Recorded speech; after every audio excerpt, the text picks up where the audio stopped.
Okay. இன்றைக்கி நம்ம பீகார் மாநிலத்தில் எலெக்ஷன் நடக்கு. நம்ம இன்றைக்கி என்ன பார்க்கணும்னா பீகார் அப்படின்ட்டு ஏன் பேர் வந்தது. ஸோ இதுக்கு நம்ம எங்கே போனோம் அப்படின்னா சுமார் 2500 ஆண்டுகளுக்கு முன்னாடி போனோம். ஸோ உங்களுக்கே தெரியும், பீகார் அப்போ வந்து மதக பேரரசு காலம், அதாவது அசோகர் காலம் தொட்டில் தான் புத்த மதம் வந்து உலகம் முழுவதும் பரவியது. அங்கே வந்து புத்த துறவிகள் தங்கக்கூடிய இடம் என்ன இடம் அப்படின்னா, இப்போ நம்ம இந்துக்காரங்க கோவில் அப்படிங்கிறோம், கிறிஸ்தவர்கள் தேவாலயங்கள் அப்படிங்கிறோம் இல்லையா. அப்போ புத்த துறவிகள் தங்கும் இடம் பார்த்திங்கன்னா விகாரங்கள் அப்படிம்பாங்க. விகாரங்களை விகார் அப்படின்னு சொல்லுவாங்க. ஸோ அது வந்து பார்த்திங்கன்னா சமஸ்கிருத சொல்.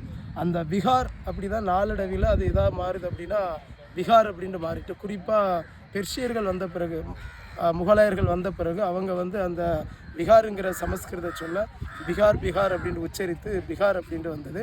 பீகாரோட தலைநகரம் என்ன அப்படின்னா பாட்னா. அதுதான் அந்த காலத்தில் பாடலிபுத்திரம் அப்படின்ட்டு என்னென்று அழைக்கப்பட்டது.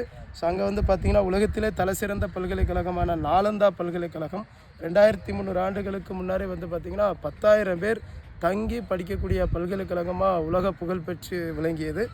அசோகரோட மகன் யார் அப்படின்னா மகிந்தர் தான் இலங்கைக்கு புத்த மதத்தை பரப்புவதற்கு அசோகரால் அனுப்பப்பட்டவர். அதனால தான் இப்போவும் பார்த்திங்கன்னா இலங்கையில் வந்து நிறையவர்கள் பேர் வந்து மகிந்தர் என்று ஆரம்பிக்கும். உதாரணத்துக்கு நம்ம ராஜபக்ஷே தலைவர் இருந்தார் இல்லையா இலங்கையில், அவர் பேர் கூட மஹிந்தா ராஜபக்சே.